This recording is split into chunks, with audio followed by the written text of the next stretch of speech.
ہمارے دیندار بھائیوں میں سے جو یہ سمجھتے ہیں کہ امامت کر کے تنخواہ لینا، مدرسہ پڑھا کر تنخواہ لینا یہ دین نہیں ہے، یہ دنیا داری ہے، وہ جھوٹے نمبر 1 ہیں، وہ قوم کے غلیظ ہیں۔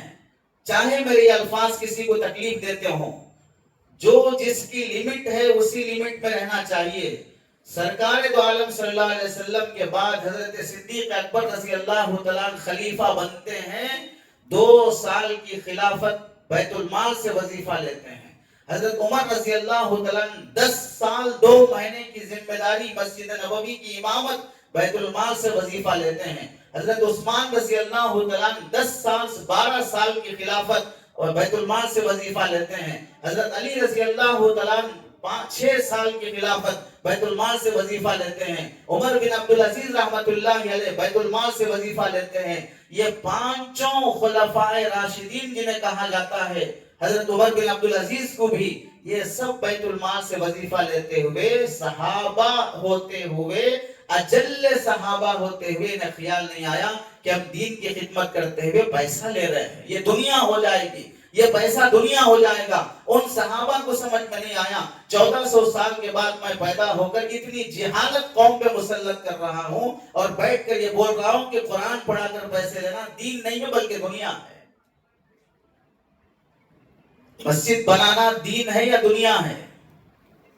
کیا ہے مولوی صاحب، مسجد بنانا دین ہے یا دنیا ہے؟ دین ہے۔ بنانے والا میستری فری میں بنایا آج تک؟ اینٹ فری میں ملے آج تک؟ مسجد کو پینٹ کرنا دین ہے یا دنیا ہے؟ پینٹ کرنے والا فری میں کیا آج تک؟ قرآن پرنٹ کرنا دین ہے یا نہیں ہے؟ پرنٹ کرنے والا پیسہ لیا نہیں لیا؟ مارکیٹ میں قرآن پیسوں میں بکتا ہے کہ نہیں بکتا ہے؟ وہاں کیوں سوال نہیں ہوا کہ قرآن پیسہ لے کر بیچتے ہو؟ یہ تو اللہ کا کلام ہے، یہ بیچ رہے ہو؟ کبھی نہیں پوچھا دکاندار سے؟ پتا کیا چلا، کسی یہودی نے دماغ بڑھا دیا ہے علماء کی حیثیت کو گھٹانے کی خاطر کہ یہ دین ہے، یہ دین نہیں ہے۔ صرف علماء کی سیلریوں کا جب مسئلہ آتا ہے تب پتا چلتا ہے کہ دین ہے کہ دنیا ہے۔ جب قرآن پرنٹ ہو کر مارکیٹ میں پیسے میں بکتا ہے تب سوال نہیں ہوتا۔ جب بخاری شریف، فضائل اعمال، فضائل صدقات، منتخب احادیث، حیات الصحابہ، تمام سیاہ ستہ، دین کی ہر کتاب، نورانی قاعدہ، بہشتی زیور سب پرنٹ ہو کر مارکیٹ میں بکتے ہیں، پیسوں کے عوض میں بکتے ہیں، تو تب خیال نہیں آتا کہ دین ہے کہ دنیا ہے۔ حج عمرے کو جاتے ہوئے ٹور اور ٹریولز چلانے والے پیسہ لے کر عمرہ کراتے ہیں، پیسہ لے کر حج کراتے ہیں۔ ارے حج تو اسلام کا رکن ہے، وہ ٹریول والے سے نہیں پوچھتے کہ یہ اسلام کا رکن ہے، اس پہ پیسہ لے رہے ہو، فری میں حج کرانا چاہیے، تو پھر دیکھیے وہ قبرستان لے جائے گا، حج کو نہیں لے جائے گا۔ دین کا کون سا کام ایسا ہے جہاں پر پیسہ خرچ نہ ہوتا ہو؟ اور سرکار دو عالم صلی اللہ علیہ وسلم کے بعد حضرت عمر رضی اللہ تعالیٰ مدینہ منورہ میں پڑھ لیں حیات الصحابہ اٹھا کر، پڑھ لیں مصنف ابن ابی شیبہ اپنے علماء سے، ان تمام سوانح احادیث لکھنے والوں نے لکھا حضرت عمر رضی اللہ تعالیٰ مدینہ منورہ میں ان پڑھانے والے اساتذہ، بچوں کو مکتب پڑھانے والے، قرآن یاد کرانے والے علماء کے لیے سالانہ وظیفہ اتنا دیتے تھے، کسی کو 2000 سونے کے سکے، 2000 سونے کے سکے، اتنی بڑی رقم، اتنی بڑی قیمت۔ 2000 سونے کے سکے کا مطلب کیا ہوا؟ فقہ حنفی میں 10 درہم یعنی چاندی کے سکے میں مہر متعین کر دیے تو نکاح ہو جاتا۔ وہ سونے کے سکے ہیں 2000، پورا سال کا خرچہ پڑھانے والے مولانا کو ایک بار دے کے فری کر دیتے تھے۔ مہینہ آیا تو ڈیٹ ہو گئی، آج دیتے، کل دیتے، 5 تاریخ کو دیتے، 10 تاریخ کو دیتے، ٹینشن ہی نہیں ہونا ہے، سال بھر کا خرچہ لے لو، اپنے حساب سے جو کرتے کرو، سال بھر خدمت کرو۔ یہ حضرت عمر رضی اللہ تعالیٰ نے اپنے زمانے میں شروع فرمایا کرتے تھے۔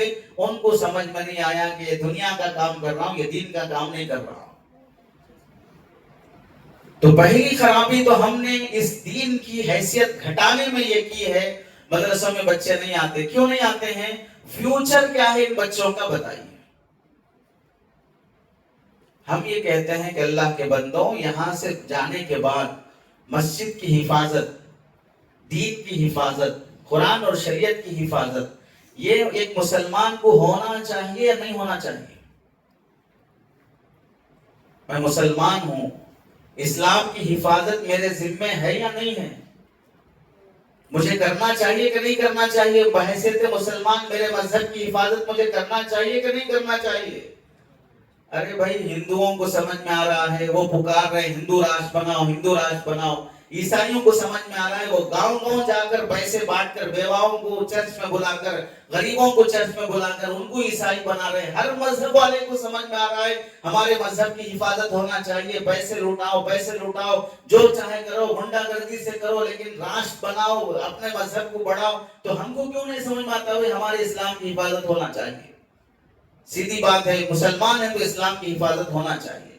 اب ہم بڑی ادب سے معافی چاہتے ہوئے ایک سوال کرتے ہیں، اسلام کی حفاظت کون کرے گا؟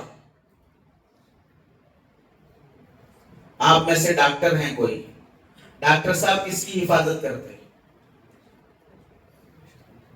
پیشنٹ کی، ٹریٹمنٹ کی؟ نہیں، ڈاکٹر صاحب بھی قرآن پرنٹ کرا لے کے اپنے کلینک میں رکھ لیتے، ڈاکٹر صاحب بھی بخاری شریف لا کے اپنے کلینک میں رکھ لیتے، ڈاکٹر صاحب کی حدیث کی کتابیں لا کے اپنے کلینک میں رکھ لیتے۔ ڈاکٹر ہے، اپنے فیلڈ کی، اپنے پیشنٹس کی وہ حفاظت کرے گا۔ انجینئر ہے، وہ کس کی حفاظت کرے گا؟